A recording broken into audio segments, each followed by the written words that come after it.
I am here with Cristina Vos, wife of Frank Vos. We just finished up our first run, Friends for Recovery Westchester, in collaboration with Reps for Responders. What did you think of today's run?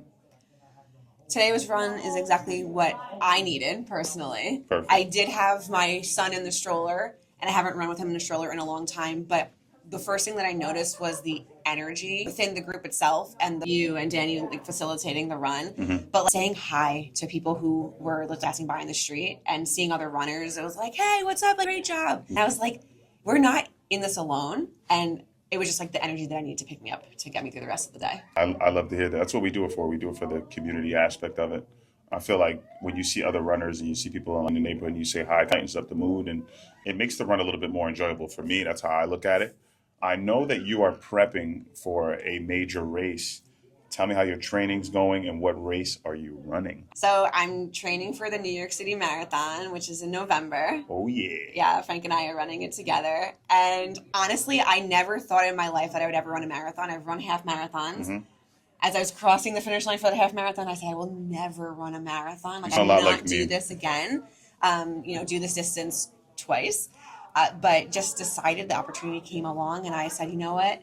When the opportunity arises, you just have to take it. Don't know if it's going to come along again. And training, it's been going, honestly, a lot better than I had anticipated. Awesome. We have our long run tonight. Supposed to be 10 miles. We did 3 this morning, so we'll just do 7 later. But, we're kind of getting into like larger volume. Like the weekly volume is really increasing. Yeah. Runs are feeling good. I'm feeling strong and confident and pumped. I'm ready to keep going. It's going to be a long training season.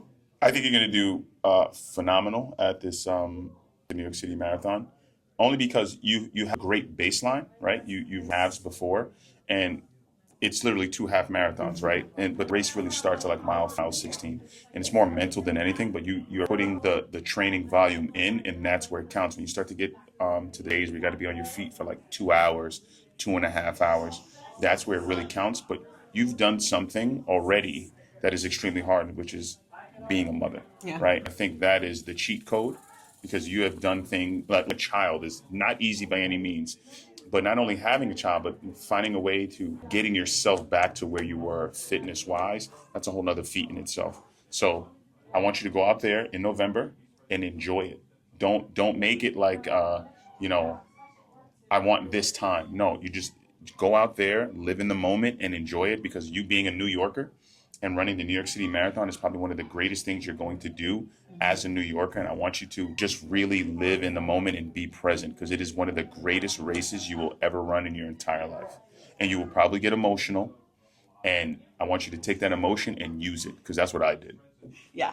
When I finish line, I probably will cry. I've cried during crossing the finish line of a half marathon, so I probably will. But to your point, my runs are the easiest part of my day with being a mom. Yeah. So I'm just ready for the head clearing run, get out there, have some time to myself. And even if it's like a junk run, I'm just like, that honestly just made my mood so much better. And even if it was hard, it's still the easiest part of my day. And I did hear It's a that great the way to energy, look at it, actually. Yeah, I did hear that the energy of the New York City Marathon will carry me through. So I know that no matter how I'm feeling that day, I'm just going to run knowing that I trained as hard as I could, knowing that I'm running for my son, running for all the moms out there, and for, all of the first responders who lost their lives to suicide. I do keep that close to my heart. So I run it for them. Great reasons to run. Well, we're signing out here from Reps for Responders inside the Labyrinth podcast studio. Thank you guys for coming.